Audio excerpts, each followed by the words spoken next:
بسم الله الرحمن الرحيم. الحمد لله والصلاة والسلام على أشرف المرسلين. اللهم صل وسلم وبارك عليك يا سيدي يا رسول الله. صباحكم ورد وسعادة وفل وياسمين على أحلى أخوات ومتابعين. ورجعت لكم فيديو جديد، فيديو كده مهم لكل العرايس وكمان ستات البيوت. أتمنى منك تشجعني باللايك والاشتراك وتعليق كده حلو منك، وتاخدي جولة بسيطة في قناتي المتواضعة، إن شاء الله تستفيدي معايا.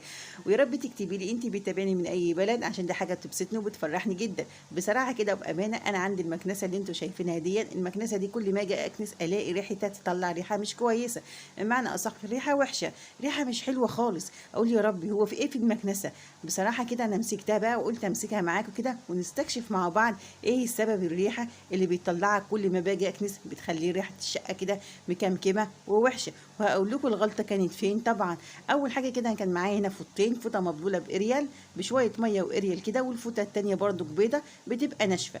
اهم حاجه حاجات النظافه دي فعلا لازم نحافظ عليها. الفوطه المبلوله بشويه الاريال دي كل شويه والتانيه طبعا كنت بشطفها وبعصرها وبجيب ايه، وقلت امسح بيها المكنسه. قلت نمسحها كده من بره من جوه، لازم نحافظ على حاجتنا كويس جدا. طبعا زي ما انتم عارفين الاسعار دلوقتي بقت نار نار يا اختي نار، فلازم نحافظ على حاجتنا كده، عشان حاجتنا طبعا هي ايه، ايدينا ورجلينا في قلب البيت. مسكت كده القماشه قلت امسح كل حته في قلب المكنسه من التراب اللي موجود جواه، لان بصراحه هو التراب اللي كان موجود جواه ده هو سبب رئيسي في ان الريحه بتاعتها وحشه. استنوا بس واصبروا معايا كده لنهايه الفيديو لما نفتح الكيسه بتاعتها ونشوف هنلاقي فيها ايه. اول حاجه كده انا فتحت كده المكنسه من الجزء اللي هو اللي قدام دون اللي فيه القطعه الاساسيه بتاعت اي مكنسه، اللي بتكنس او بتمسح او بتنظف، اللي هي بصراحه الحتت الضيقه او الصغيره بتاعت الستاير بتاعت السقف الكلام دون. بدات امسكها كده بالفوطه المبلوله. الاول ببدا امسح الحاجه كده كويس، وبعد كده معايا الفوطه الناشفه زي ما بقولك بدات امسح ولمع ايه بقى تاني. طبعا انا ببقى عايزه كل عروسه بالذات تكون شايفه الفيديو معايا ليه ازاي تنظف المكنسه بتاعتها وتهتم بنظافتها، لان معظم البنات او معظم العرايس بتبقى خارجه من بيت باباها ما بيكونش عندهم مكنسه، وده وارد جدا جدا وده مش عيب. كل ام طبعا بتحب تجيب الحلو كله لبنتها، فبيبقى كانش عندها مكنسه وبتبقى تقول يا رب انا هتعامل ازاي معاه، ازاي انضفها، ازاي احافظ عليه. يا ريت تتفرجي على الفيديو ده وان شاء الله تستفيدي معايا. شوفي هنا كده انا فتحت الجزء التاني، هو دي بقى يعني عايزه اقول لكم مربط الفرس، هو دون اللي بيطلع الريحه الوحشه اللي كل ما باجي اكنس منها. ودي غلطه مني ان انا سبت، شفت كميه التراب اللي موجوده في قلب الكيسه قد ايه، ان انا سبتها. ودي غلطه مني طبعا ان انا سبت الكميه دي كلها موجوده وفتره طويله. الحاجات دي بتبقى عامله ريحه وحشه، زي بتبقى ايه يعني، دي صندوق مقفول عليه تراب من قلب الارض، طبعا بيبقى عامل زي ريحه حاجه مكمكمه كده. هي دي اللي كانت بتطلع لي الريحه الوحشه كل ما باجي اكنس بالمكنسه.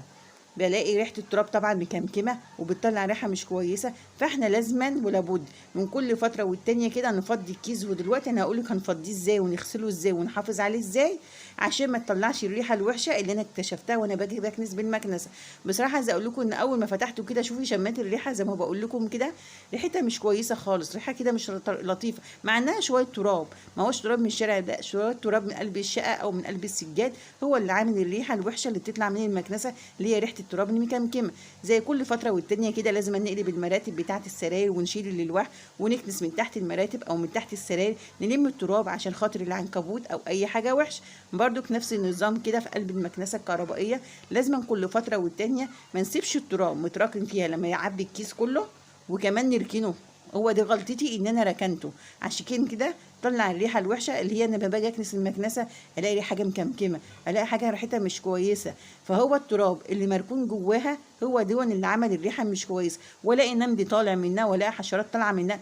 استغربت، فانا قلت اعمل الفيديو ده معاكم عشان خاطر اي واحده عندها المكنسه ازاي تقدر تحافظ عليها وازاي تغسلها وتنضفها، واي عروسه طبعا كل لسه عندها المكنسه ومتجوزه وماش عارفه قبل كده ازاي تتعامل معاه، تشوفي ازاي انا بنضفها وبغسلها.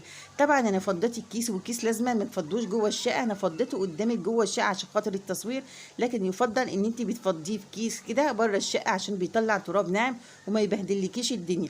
شديت المسطره اللي انا بغسلها دي اسمها مسطره كده، بتشديها كده وبتسحبها بالراحه، الكيس بيتفك معاك وبينزل كل التراب اللي موجود فيه وكل العنكبوت وكل اي حاجه وحشه موجوده فيه في قلب الكيس. شايفه المنظر عامل ازاي؟ جبت شويه اريال طبعا ومعايا هنا فرشه البلاط، وطبعا بدات يعني انضفه بالراحه، ما تحكيش قوي في الكيس لان الكيس ده قماش عشان ما يدوبش معاكي وما تقطعش معاكي. دي لو اتقطع لا قدر الله يبقى المكنسه خلاص باظت.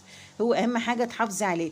يعني انت كل مره تفضي منه التراب، ما تسيبوش مركون جواه، بس مش كل مره تغسليها، من فتره للتانيه تبداي تغسليها، لكن على طول تفضيه، تشدي المسطره وتفضي الكيس منها وتفضي منها التراب. كده مش هيبقى معاكي ريحه خالص وحشه، ولا يبقى ريحه التراب مكمكمه معاكي. تبداي بشويه اريال كده وبالفرشه البلاط تبداي تدعكي فيه بالراحه، زي ما قلت لك ما تكحتيش فيه قوي عشان خاطر ما يقطعش وما يدوبش معاكي. لازم انت تحافظي على الحاجه بتاعتك، لان اي قطع غيار دلوقتي بقت غاليه جدا زي ما احنا عارفين. اهو ببدا اغسله لغايه لما نضيف معاه وبقى زي الفل زي ما انت شايفه، والميه بقت نظيفه جدا، والاريال كمان بيخلي ريحه الحاجه كويسه. ببدا كده انشره بعد ما بخلصه، اسيبه كده في البلكونه ينشف لغايه تاني يوم، وهركبه معاكي ازاي. ودلوقتي تشوفي ازاي هي تنظيفتها سهل جدا، ان انت تركبيه سهل جدا، ان انت تفكي المسطره سهله جدا. عشان خاطر ايه تحافظي عليها لازم تشيلي التراب منها اول باول، ما تسيبيش التراب مركون فيها على طول لفتره طويله زي ما انا عملت. دي غلطه مني زي ما انا قلت لكم. بالمنظر ده انا هو خلاص انا سبته كده ينشف اهو، نشوف تبقى ابيض ونضيف. الله النظافه حلوه يا جماعه وراحه ربنا. النظافه جميله فعلا، ولما نحافظ على حاجتنا بتبقى احسن واحسن. طبعا زي ما قلت لكم الاسعار بقت نار جدا اهو. بعد ما نشف معايا بتبداي تمشي على التانيه اللي بتاعت الكيس، هتمشي على التانيه بتاعت الكيس وتبداي تركبي المسطره تاني اهو بالراحه خالص زي ما انت شايفه بالمنظر دي. زي ما قلت لك فكها وتركيبها ونظافتها سهله جدا، وبترجع تشفط تاني اقوى من الاول واحسن من الاول. على فكره كل ما بتنضفي الكيس وبتغسليه بترجع تشفط اكتر من الاول واحسن من الاول، وعمرها ما تطلع معاكي حاجه وحشه كده ريحه وحشه تاني زي ما انت شفتي كده معايا اهو. هنبدا نركبها. في هنا سهم موجود اهو بيشيل لك كده السهم، يعني هي دي الناحيه اللي تبقى تحت كده اهو، وبتبداي تسيبيها كده في قلب ايه المكان بتاعه. نحافظ على الكيس بتاعنا، اوعي تدعكي فيه جامد بفرشه البلاط عشان ما يتقطعش منك او يدوب او يتنحل معاكي. ده اهم حاجه واهم جزء في قلب المكنسه كله. طبعا انا كنت مسحت الجزء ده معاكي، وكمان انا كنت مسحت وغسلت الجزء اللي احنا بنشفط منه اللي بيبقى موجود منه على الارض دون اللي هو على على السجاد. يعني انا مسكت كل حته فيها غسلتها ومسحتها ونضفتها كويس جدا زي ما انتم شايفين كده. اتمنى كده ما تنسونيش في اللايك والاشتراك وتعليق كده حلو منك، واشوفكم في فيديو جديد، والسلام عليكم ورحمه الله وبركاته.